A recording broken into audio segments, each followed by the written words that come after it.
Have you ever witnessed a moment so unjust it leaves you breathless, your heart pounding in righteous indignation? Picture a bustling airport terminal, the hum of travelers rushing to their gates, and a young black woman, strong, composed yet visibly uneasy, caught in a charged confrontation with a flight crew.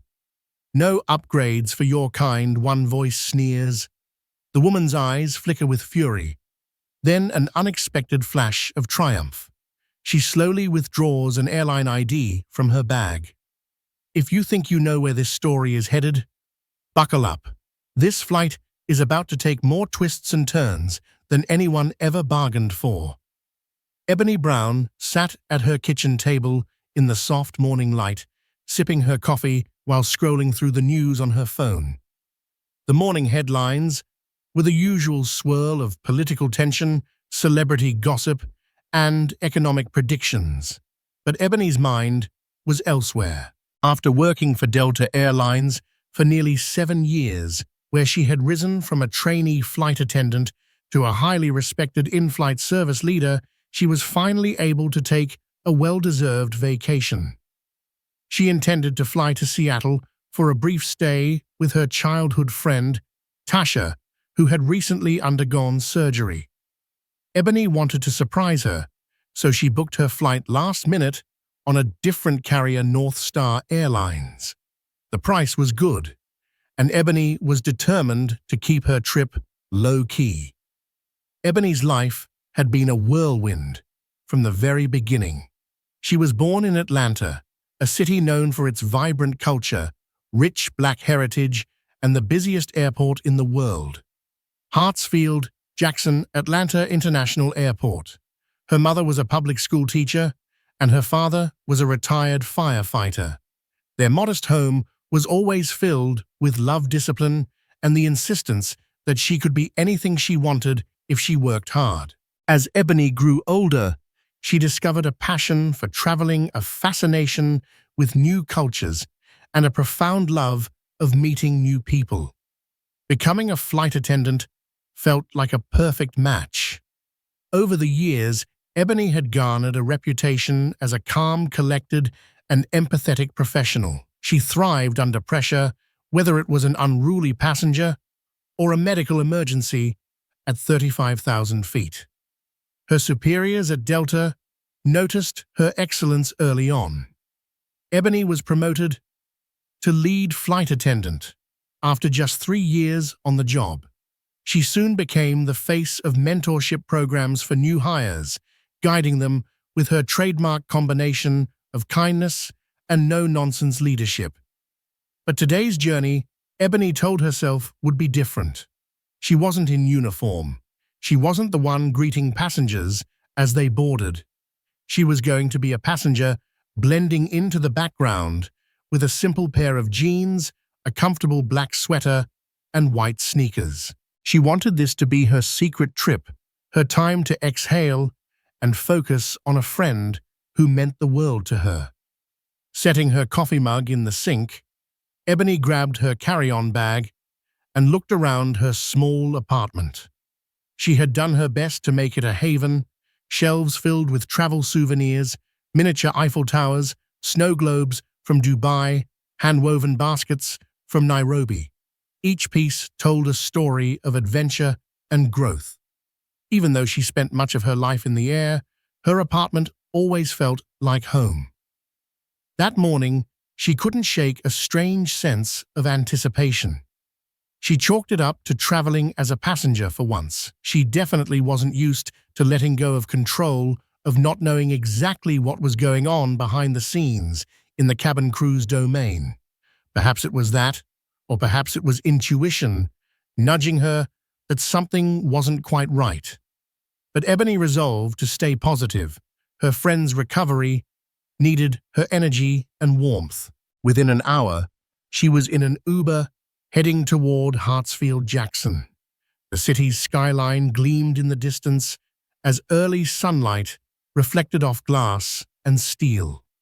Ebony inhaled the crisp air, watching her hometown whip by, and felt the tingle of excitement that always accompanied leaving for the airport. Soon, she would be seated on a plane, hurtling across the country. In Seattle, Tasha had no idea Ebony was on her way, armed with a bag of goodies and a heart full of support. Little did Ebony know her discreet trip would become a saga of prejudice, injustice, and a surprising comeuppance. Hartsfield-Jackson Atlanta International Airport was bustling with its usual mix of business travelers, families heading to Disney World, and groups of college students embarking on spring break. Ebony wheeled her carry-on through the expansive concourse, weaving expertly through the crowds. She paused to glance at the monitors overhead. Her flight to Seattle was on time, departing from Concourse B. Ebony joined a short line at the North Star Airlines check-in counter to drop her bag. She had purchased a main cabin economy seat. Usually, when traveling with her own airline, Ebony used her flight benefits to secure better seating options or even standby business class if the flight was underbooked. But this was a personal, unplanned flight on another carrier. She was fine with an economy seat for a 4-hour flight as long as she could keep things simple. She was sure she might even catch a nap. As she approached the check-in desk, she noticed the agent was a middle-aged woman with a neat blonde bun pinned high on her head, wearing a North Star uniform. Her name tag read Marjorie. Ebony offered a polite smile. "Good morning," Ebony said, placing her ID and flight confirmation on the counter. Marjorie gave a curt nod, her lips pressed into a tight line. "Morning. Checking a bag." "Yes, just this one," Ebony said, lifting her small suitcase onto the scale. "Your flight leaves in about an hour and a half," Marjorie muttered, tapping away on the keyboard. She paused, glancing at Ebony's driver's license. Ebony detected a flicker of something behind Marjorie's eyes, an unspoken disapproval or perhaps a mild annoyance. It was a look Ebony had learned to read over years of traveling while black. Sometimes it was just a passing microaggression, sometimes outright hostility, but Ebony kept her facial expression neutral. "All set. Your seat is 21A. Here's your boarding pass." "Have a nice flight," Marjorie said. She sounded more mechanical than pleasant, and the corners of her mouth barely moved as she spoke. Ebony collected her things and walked away. She reassured herself that maybe she was reading too much into a random encounter. She headed towards security, scanning the crowd for shorter lines, grateful she had TSA pre-check. After all these years in aviation, Ebony had grown adept at navigating every nuance of airports quickly. Within 10 minutes, she was through security and making her way to Concourse B. Despite the flurry of travelers around her, Ebony felt that same unsettled twinge in her stomach. Usually, she loved the pre-flight hustle, grabbing a coffee, peeking into duty-free people watching. But today, she decided to go straight to her gate. Maybe she'd find a quiet spot to relax before boarding. She passed a Starbucks and hesitated. A vanilla latte might settle her nerves, but the line was long, and Ebony wasn't in the mood to wait. So she pressed on, eventually arriving at gate B14. Several people were already seated in the waiting area. North Star's digital signage read Flight 642 to Seattle. On time. The gate agents were busy typing on their computers, announcing sporadic updates about first-class seat availability and the boarding process. Ebony took a seat near a window. She watched a plane taxiing in the distance, feeling more comfortable looking at the aircraft than at the people around her. She was about to put in her earbuds and escape into a playlist when she overheard a conversation at the gate. A white businessman in a suit was asking one of the gate agents about possible seat upgrades to business class. The agent explained there were only 2 seats left, and if he wanted to upgrade, it would cost a certain fee. The man nodded, handed over his credit card, and the agent began processing the transaction. Interesting, Ebony thought. She had no intention of upgrading for cost reasons, but she found it comforting to know the option was still available should she have a last-minute change of heart. She liked to keep track of these things, once a flight attendant, always a flight attendant after all. But she could not have predicted how a single question about seat upgrades would soon spiral into a confrontation loaded with racism, discrimination, and a test of Ebony's patience and integrity. Boarding began right on time for Flight 642. Ebony stood off to the side, letting the first-class passengers and families board first. She didn't mind waiting. She was used to being the one scanning boarding passes, not the other way around. When they called her zone, Ebony moved forward with the crowd. She offered her boarding pass to the gate agent, who scanned it without a smile. The beep signaled acceptance, and Ebony took a step down the jet bridge. The corridor had that familiar hum, that blend of excitement and efficiency. As she approached the aircraft door, Ebony instinctively gave a quick glance at the flight attendant standing there, an older gentleman whose gray hair was slicked back with immaculate precision.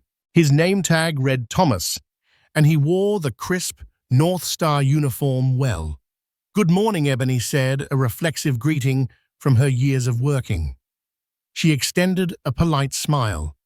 Thomas returned the smile with what might have been politeness, but Ebony instantly noticed his eyes flicker to her hair, braided into neat professional cornrows tied back in a ponytail.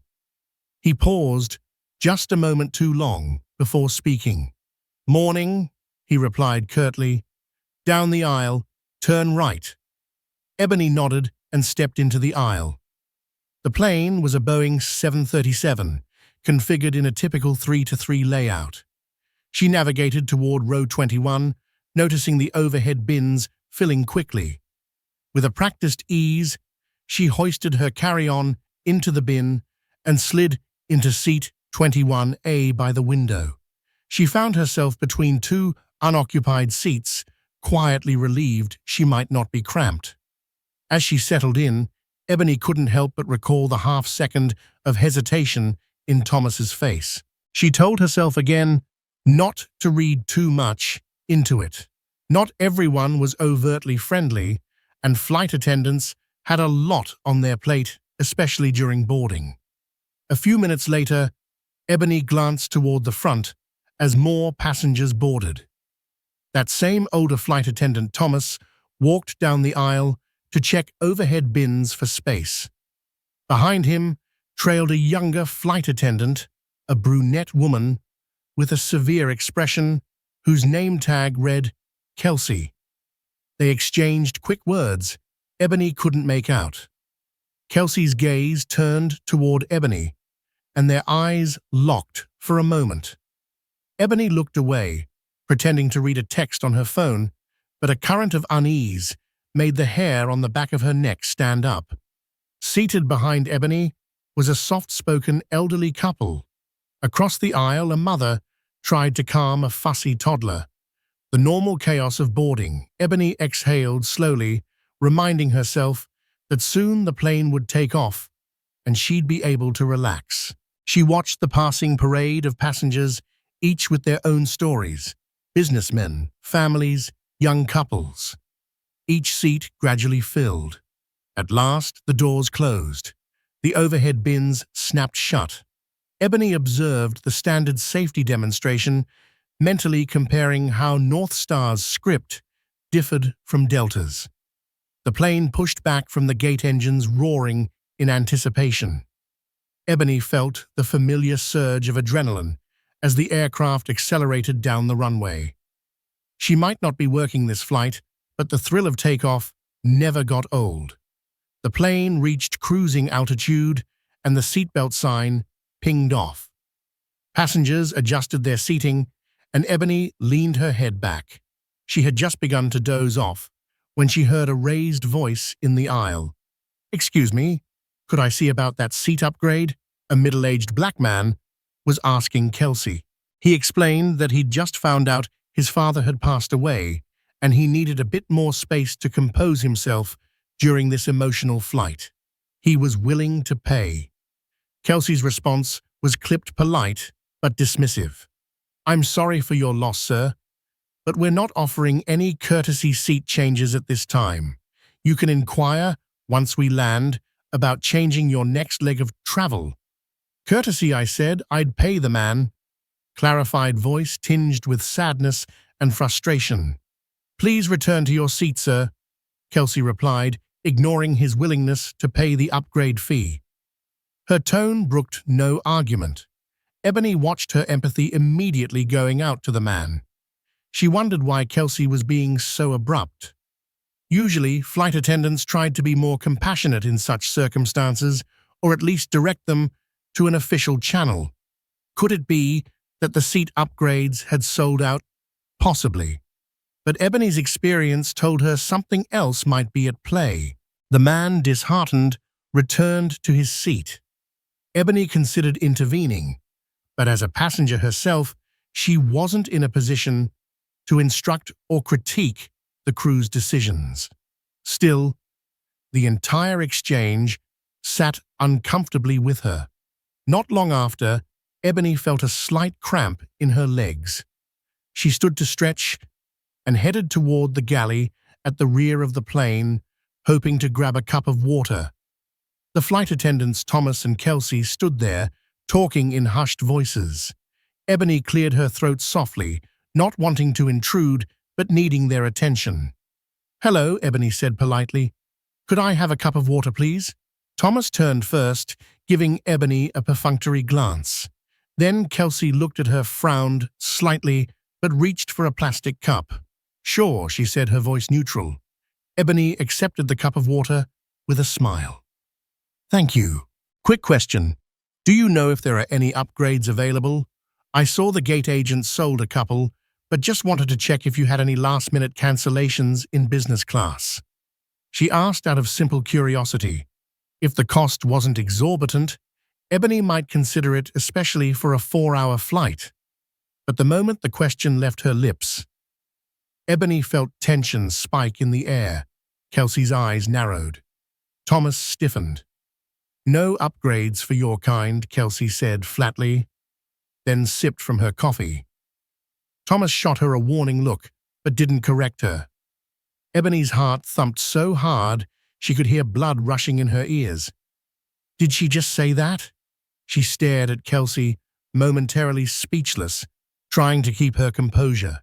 She'd faced racism before, but it never failed to sting.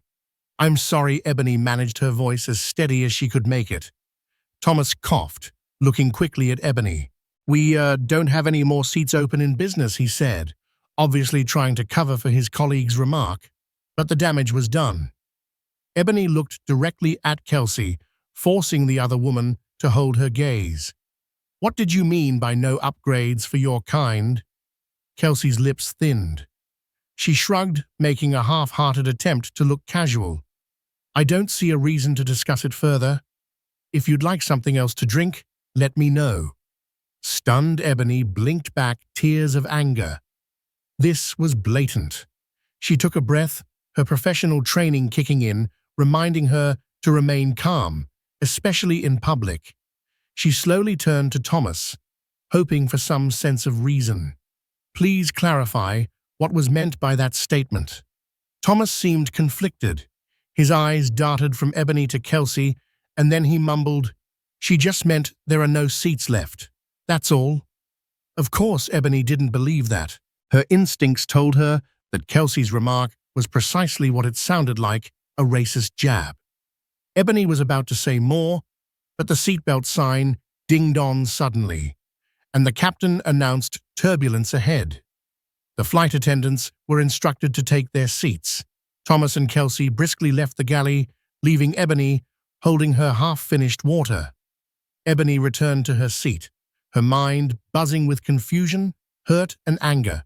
She ran the words over in her head. "No upgrades for your kind." 1,000 possible responses flickered through her mind. Should she report them immediately? Should she ask to speak to a supervisor? But mid-flight, her options felt limited. She decided to bide her time. Ebony thought of Tasha, recovering in Seattle, and how Ebony needed to keep her composure for her friend's sake. But Ebony also had a deep moral conviction she couldn't let such blatant racism go unchecked. Little did she know this was only the beginning. The turbulence passed, and the captain once again turned off the seatbelt sign. Through the window, Ebony saw white, fluffy clouds and an endless blue sky. Typically, that view gave her peace, a reminder of why she chose this profession. But now, her thoughts were overshadowed by what had just transpired. She re-evaluated the remark. No upgrades for your kind. Could it be referencing something other than race? Ebony considered that for a split second. But as a black woman in America, she had learned the painful truth of coded language. She had no doubt Kelsey's words were racially charged. Ebony's phone buzzed with a text from Tasha, ironically asking how work was going. Ebony typed back a vague, "On my way to see you." Surprise, not wanting to spoil the moment or worry her friend about the incident. She told Tasha she would arrive in the afternoon. About 30 minutes later, Kelsey came around with the beverage service cart. Ebony wasn't particularly thirsty after the sour taste left by their interaction, but she noticed Kelsey carefully avoided eye contact as she served drinks.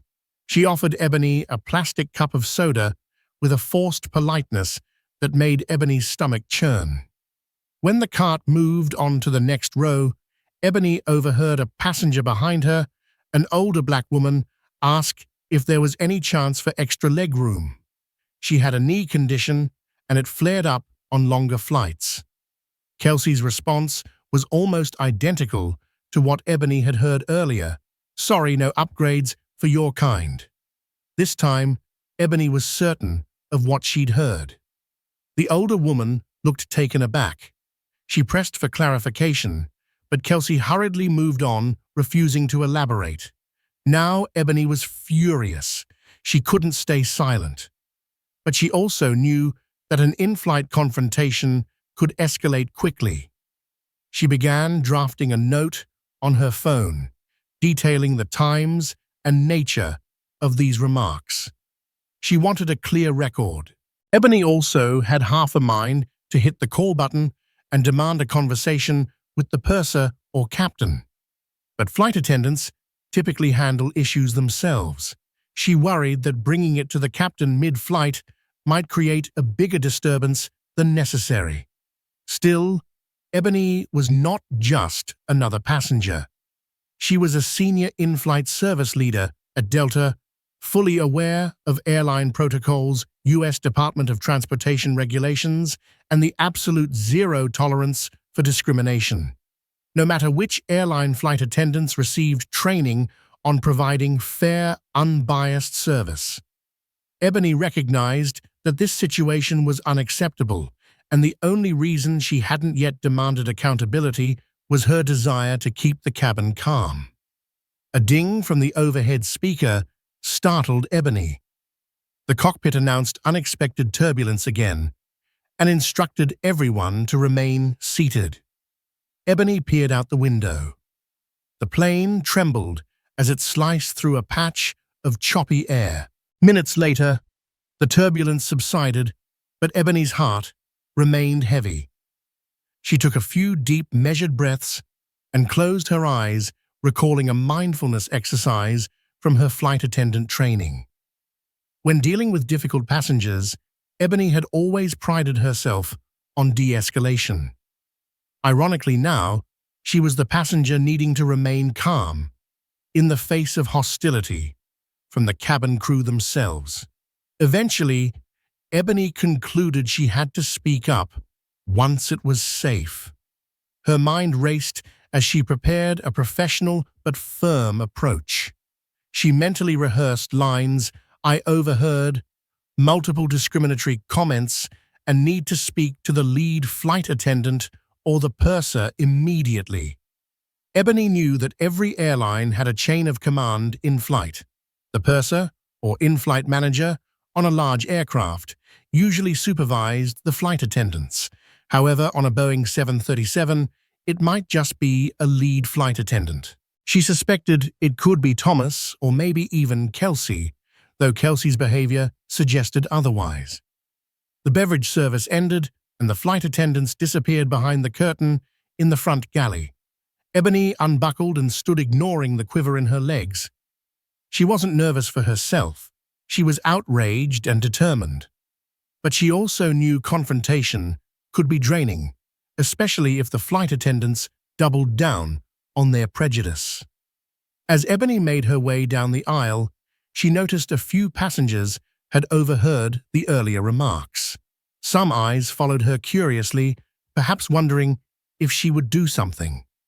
The older black woman with the knee condition caught Ebony's gaze and offered a small, pained smile as if to say, "Thank you," even before Ebony had done anything. That silent exchange fueled Ebony's resolve.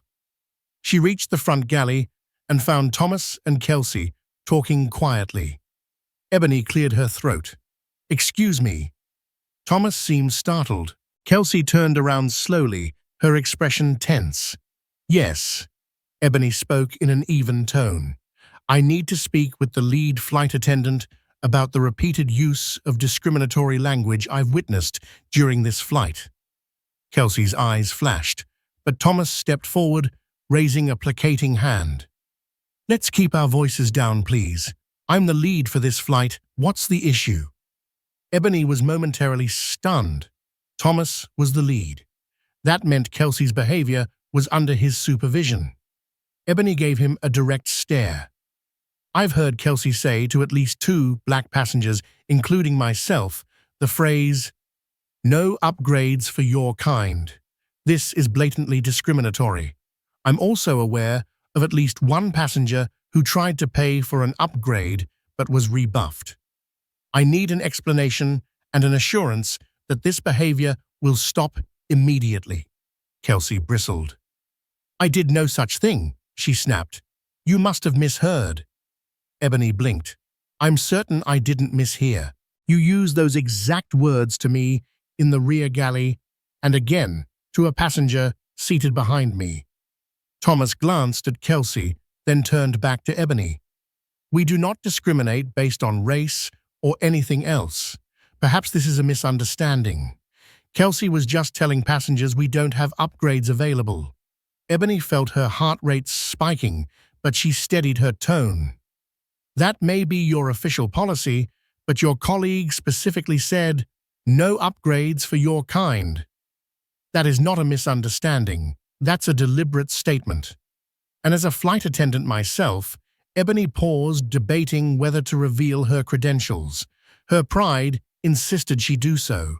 "As a flight attendant with Delta Airlines, I'm fully aware of the standards we're expected to uphold. This language is unacceptable." Thomas's eyes widened slightly at that revelation. Kelsey folded her arms defiantly.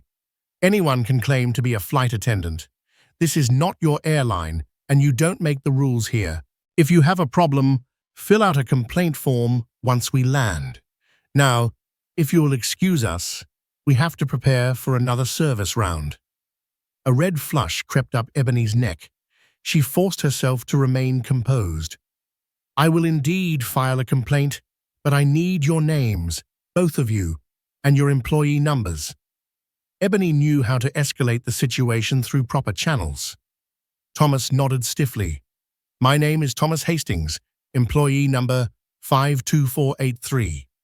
He turned to Kelsey, who snapped Kelsey Ward, 70356. "Thank you," Ebony said. She typed the information into her phone's notes. "I'll be speaking with your management once we arrive." Kelsey gave Ebony a venomous look. "Do what you want. Just don't cause a scene here." Ebony could barely contain her frustration. She turned on her heel and walked back down the aisle. A mixture of relief and anger coursed through her. She had stood up for herself and potentially others, but she hated that she had to justify her existence, her right to equal treatment, in such a humiliating manner. As she returned to seat 21A, Ebony braced herself for an uneasy remainder of the flight. Little did she know, the tension on board was about to skyrocket. Because unbeknownst to Ebony, a medical emergency was about to erupt mid-flight, forcing Ebony into the role of rescuer and setting the stage for a karmic turning of the tables. An hour or so passed, during which Ebony tried to distract herself by reading an e-book on her phone. The cabin lights were dimmed, as passengers either dozed or watched in-flight entertainment. Ebony felt the residual tension in the air. Thomas and Kelsey had not passed through the aisle again, perhaps deliberately avoiding Ebony's row. Ebony's body was on high alert, like a coiled spring. She tried to breathe evenly, repeating to herself that everything would be addressed once they landed. Then chaos struck. A piercing shriek rang out from somewhere toward the front of the plane. Ebony snapped her head up immediately in flight attendant mode. She heard commotion, frantic voices. Instantly, Ebony unbuckled her seatbelt. Several passengers craned their necks, trying to see what was happening. A woman's voice rang out, "Help, my husband can't breathe." Ebony stood, heart pounding. She rushed up the aisle. Near row 10, she found an older man, gasping for air, clutching at his chest. His face was pale beads of sweat trickling down his temples. His wife, eyes wide with terror, looked around desperately for help. Thomas knelt beside them, looking uncertain, while Kelsey rummaged through the overhead bin for the emergency kit. Passengers parted like waves, letting Ebony through. She knelt beside the man. Her training from Delta kicked in automatically. "Sir, can you hear me?" Ebony asked, her voice calm but firm.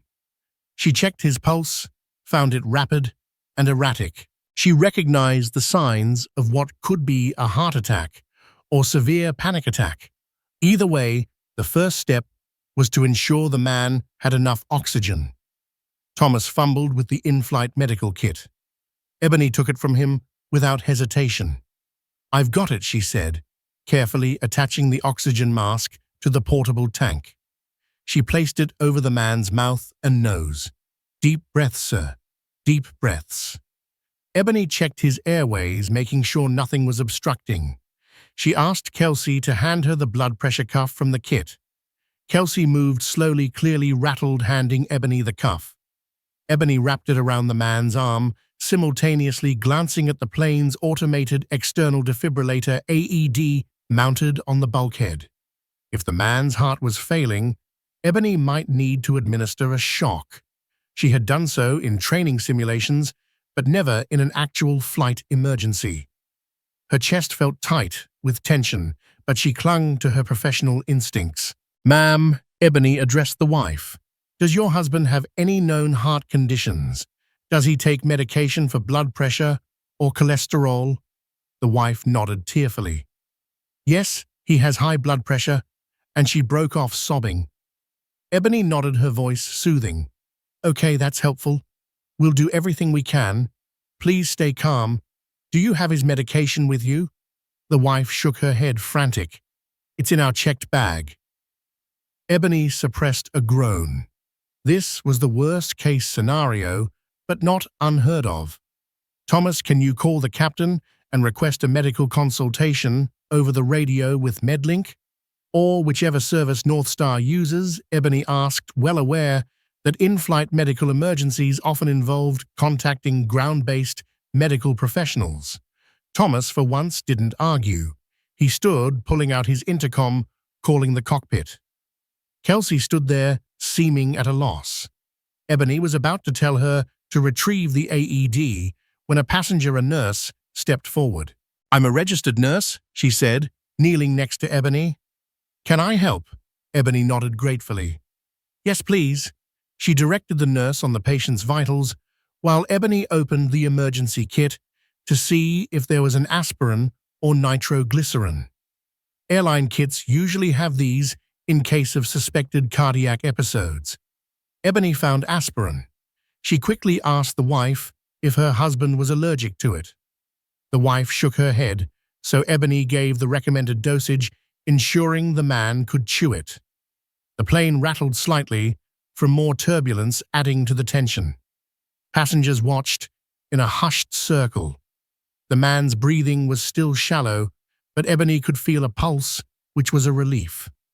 She reassured him, making sure the oxygen mask stayed on properly. The nurse took blood pressure readings, reporting them to Ebony, who relayed them to Thomas. He, in turn, gave the stats to the pilot, who was presumably communicating with a ground-based doctor. Minutes felt like hours.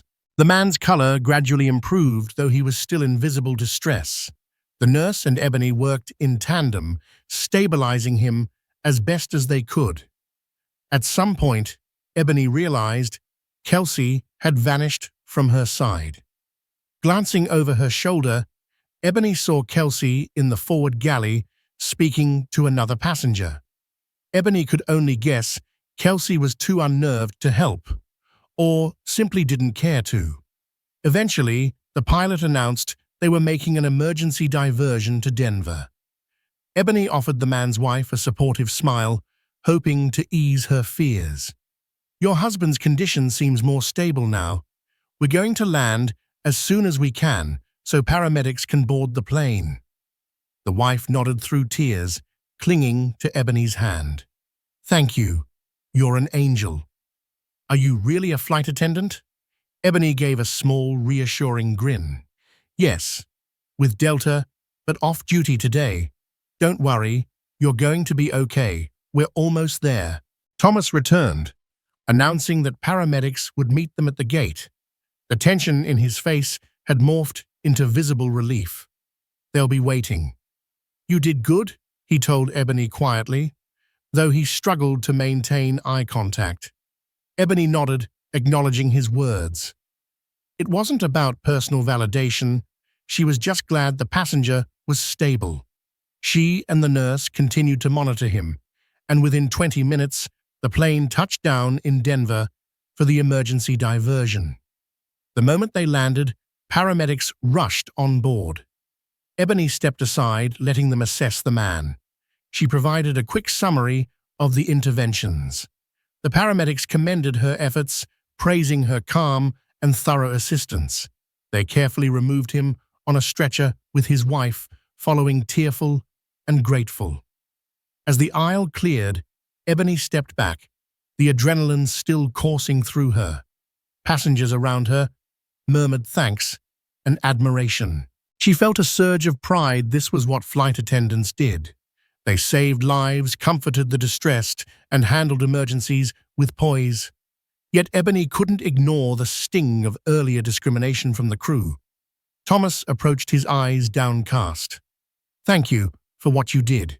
You probably saved his life." Ebony nodded slowly. "I did what any trained flight attendant would do." Thomas shifted uncomfortably. "Look about what happened earlier. Maybe we were all just stressed.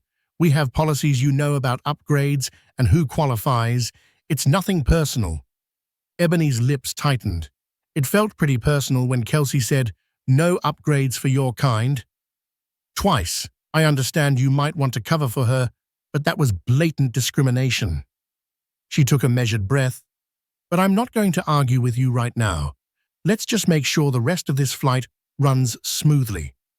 Thomas said nothing. His silence spoke volumes. Ebony suspected he felt guilt, but was afraid to admit it.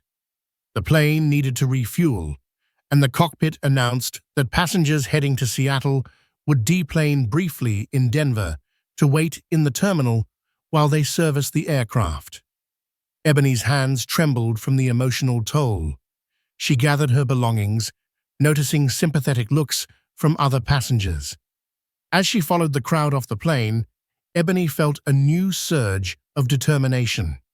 This was not over.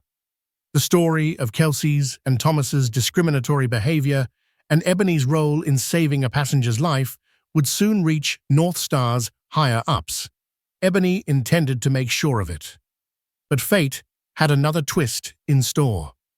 Because as Ebony entered the Denver terminal, she had no idea that a few social media-savvy passengers had captured key moments of her heroic actions and Kelsey's racist comments on their smartphones.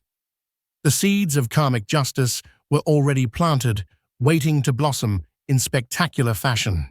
The Denver terminal buzzed with the uneasy energy of a diverted flight. Passengers from Flight 642 sprawled in rows of molded plastic chairs near Gate 18, some stretching their legs, others texting frantically or pacing with impatience. But for Ebony, the pause was less about inconvenience and more about reflection. She had just stabilized a man in cardiac distress mid-air, while also enduring blatant racial discrimination from the very flight attendants who should have served and supported her. She sat alone in a quiet corner near the windows, far from the chatter, her phone clutched in her hands. Outside, a refueling truck idled beside the grounded aircraft. The Rocky Mountains loomed on the horizon, pale and unbothered. In contrast, Ebony's mind was spinning. She opened her text messages to send a brief update to Tasha. Landed in Denver due to medical emergency. Passenger stable. I'm okay, will explain everything later. But just as she hit send, her phone lit up with social media notifications. Mentions, tags, direct messages, her name was everywhere. Confused, Ebony tapped open her Instagram. The first post that appeared was a short video clip taken from row 13, her voice calmly instructing the nurse, her hands steady as she placed an oxygen mask on the older passenger's face. The caption read, "This woman just saved a man's life on our flight, and the crew treated her like trash. She deserves better." Flight 42. Every day. Hero Ebony stared at the video, stunned. The view count had already surpassed 20,000. Her heart skipped. She hadn't expected recognition. She had simply acted as any trained flight attendant would. Another post followed, a shorter, more damning clip. The angle was awkward, filmed over a seat back, but the audio was chillingly clear. "No upgrades for your kind." Kelsey's voice rang out, muffled but unmistakable. A cold sensation crept up Ebony's spine. That moment, the one she'd tried to replay 100 different ways in her head, was now immortalized in pixels and hashtags. It was no longer just her word against theirs. Now the world had seen it too. A woman Ebony recognized from the flight, tall, in her 40s, with box braids and a piercing gaze, approached quietly, phone in hand. "Miss Brown, right?" Ebony stood. "Yes, I recorded that second video. The one with the racist comment," the woman said. "I didn't plan to share it publicly until I saw the clip of you saving that man. You were calm, focused. And then to be treated like that, I couldn't stay silent." Ebony exhaled slowly. "Thank you for documenting it. I honestly didn't know anyone had heard her." "Oh, a few of us did," the woman said. "And we're willing to speak up." Ebony nodded. She handed the woman her business card, her Delta Airlines credentials on the back. "Would you mind emailing the footage to me?" "Already done." The woman smiled. "And I reported the incident to North Star's customer service. We've got your back." As the woman walked away, Ebony's phone buzzed again. This time, it was an email from North Star's Denver station manager, Mark Ellington, the man she'd briefly spoken with during the deplaning process. Subject: request for private discussion message, Ms. Brown. "I've been informed of serious allegations involving our flight crew on Flight 642. May I speak with you in private at your earliest convenience while you're still in the terminal?" Ebony raised her eyes. Across the gate, Mark stood near the counter, scanning the crowd. She walked toward him, her steps sure, despite the fatigue in her legs. "Ms. Brown," he said, offering a firm handshake. "Thank you for meeting with me. Can we step aside? They moved to a quieter alcove near the window. Ebony folded her arms. I want to start, Mark said, by thanking you for your actions during the medical emergency. The cabin crew reported that your intervention may have saved that man's life. I didn't do it for praise, Ebony replied, but I appreciate the acknowledgement. He nodded. We've also received multiple reports about the discriminatory remark allegedly made by Ms. Kelsey Ward and about Mr. Hastings' failure to respond appropriately. A video clip has surfaced, and we're aware of the traction it's gaining online. Ebony held his gaze. So what is North Star prepared to do about it? We're launching a formal investigation. I've already escalated this to corporate. I don't want to get ahead of policy, but I will say I believe what I heard in that recording, and I find it appalling. Ebony didn't flinch. Then you understand why I'm not letting this go. Mark nodded again. We'd like to offer you a business-class seat on the remaining leg of the flight at no cost. As a gesture of apology, Ebony paused. Let me be clear. This isn't about a seat. This is about being seen, respected. That didn't happen today, not until I was the one saving someone's life. And even then, it took a crowd to validate what I'd been saying. I understand, Mark said quietly. I'll accept the seat, she added, but don't think it erases what happened. It won't, he replied. And I promise this is just the beginning of a larger reckoning. As Ebony turned to leave, she spotted Thomas lingering near the reboarding counter. He caught her eye, started to approach, then stopped. His mouth opened, like he might say something, maybe an apology, but he remained silent. Ebony walked past him. Back in the boarding area, a flight attendant named Devon greeted her with a fresh boarding pass to A business class. He didn't seem to know the drama surrounding the flight. His tone was kind, professional. Welcome back, Ms. Brown. We'll be boarding you early, he said. As she stepped down the jet bridge, her new seat waiting Ebony inhaled deeply.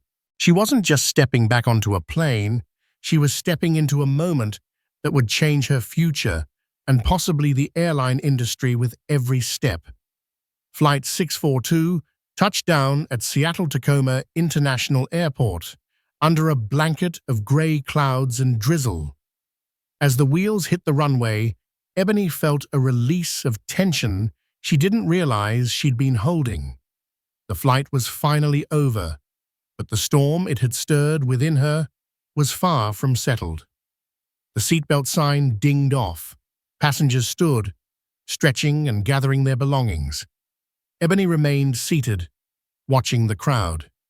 She didn't want to walk past Kelsey or Thomas. Not now. She waited until the aisle was nearly clear before standing. As she stepped into the jet bridge, she caught a final glimpse of Kelsey standing stiffly near the galley, offering passengers a mechanical farewell. No eye contact, no acknowledgement. Thomas was near the cockpit, his face unreadable. Outside, Seattle's misty air met her skin like a baptism washing off the last remnants of the flight. She followed the signs to baggage claim, where familiar faces from the flight exchanged subtle glances and murmurs. A few approached her, quietly offering support. You did the right thing, said a woman who had sat near the back. We saw what happened. Thank you, Ebony said softly, accepting a few phone numbers and promises to submit witness statements. It felt good not to be alone. Once her bag appeared on the carousel, Ebony booked a rideshare. She gave the address to Tasha's apartment, her heart fluttering. This was the original reason for her trip, to surprise her best friend to be there during recovery. She tried to center herself in that joy. 20 minutes later, she stood at Tasha's front door. Before she could knock, the door swung open. Ebony. Tasha's voice cracked with disbelief. Ebony smiled, arms already out. Surprise. Tasha, leaning on crutches with her surgical boot in place, hobbled forward and threw one arm around her. You flew across the country for me. Of course I did. They sank into the warmth of Tasha's living room. After a few minutes of reunion laughter and updates, Tasha noticed Ebony's tight expression. All right, spill. Something happened, didn't it? Ebony hesitated, but then the story tumbled out. The discriminatory remark, the confrontation, the medical emergency, and the passengers who came to her defense. Tasha sat silently, eyes burning with anger and admiration. I can't believe that still happens. No, actually I can, Tasha said finally. But you saved a life while being treated like a second-class passenger. That's next-level grace. Ebony gave a tired smile. I'm filing a complaint. I already spoke to their station manager, and apparently someone recorded part of what was said. Good, Tasha replied fiercely. You're not just doing this for you. You're doing it for every person who's ever been judged the second they stepped on a plane. Later that evening, Ebony received an automated email from North Star Airlines confirming her complaint had been logged and assigned a case number. The language was neutral and careful, but the tone didn't matter.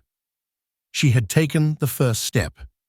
Over the next few days, while helping Tasha recover, Ebony tried to forget the flight. But the internet didn't. Clips from passengers started to circulate. A short video of Ebony helping the man during the medical emergency had gained thousands of views. Another captured the moment Kelsey's voice was caught on mic. No upgrades for your kind, faint but damning. Ebony's inbox filled with messages from strangers, fellow flight attendants, and former passengers thanking her. Some were emotional, some angry. A few were racially charged, but Ebony ignored them. Then came the message that lit a fire in her spirit, a direct email from North Star requesting a formal meeting. Ebony looked up from her phone, calm but resolute. They're not getting away with this, she said aloud. Tasha nodded from the couch. Good. Let Karma fly first class this time.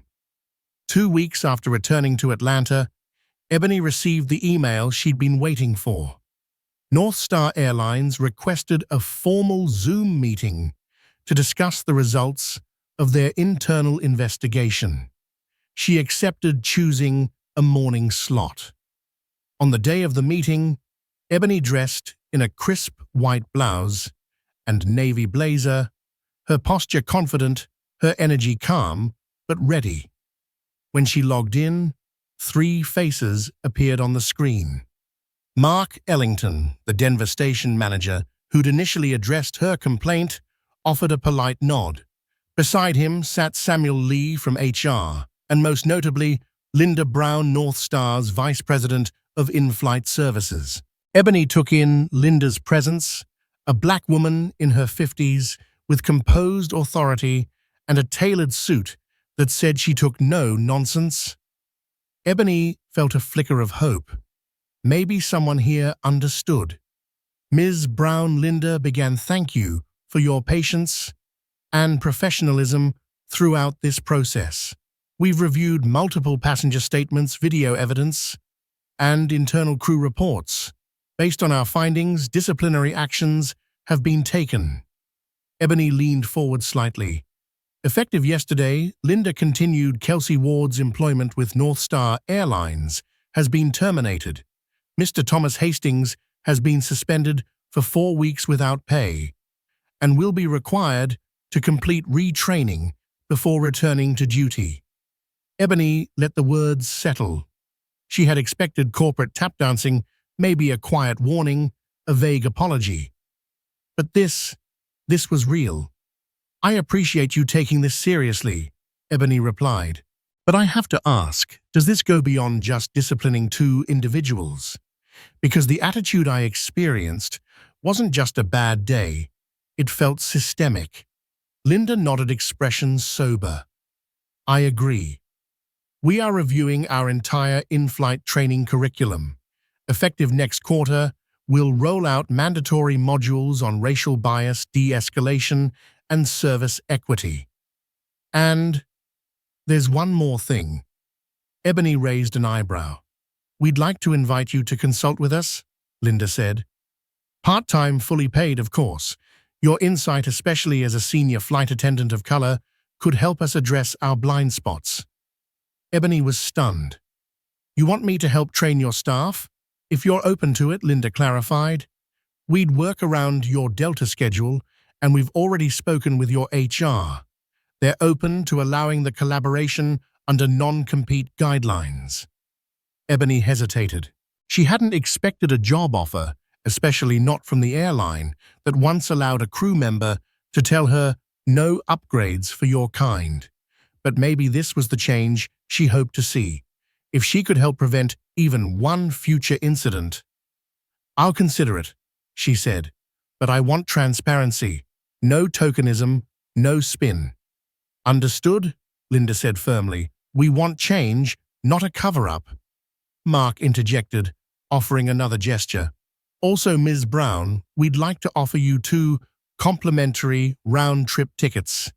Anywhere North Star flies. Ebony smiled slightly. You're offering a free upgrade from the people who told me I wasn't good enough for one. The irony wasn't lost on anyone. But neither was the sincerity. The call ended shortly after. Ebony sat in silence for a few moments, processing everything. Kelsey terminated. Thomas suspended. New training policies. A consulting invitation. This wasn't just a corporate slap on the wrist. It was a reckoning. Later that evening, Ebony spoke with her supervisor at Delta and a close friend in aviation law. Both encouraged her to proceed cautiously, but agreed this was an opportunity for real impact. The next morning, her phone buzzed with messages. A clip from the flight had gone viral. Kelsey's voice, faint but audible, saying no upgrades for your kind. Thousands had shared it. The comment threads were filled with outrage, support, and calls for accountability. Ebony's inbox overflowed with messages, passengers from the flight, fellow flight attendants, strangers who saw her story and felt seen. One message stood out. It was from the wife of the man Ebony had helped save during the mid-air emergency. Dear Ebony, it read, My husband is alive today because of you. You brought calm to our storm, and you still had the strength to stand up for what's right. You are our angel at 35,000 feet. Ebony's eyes blurred with tears.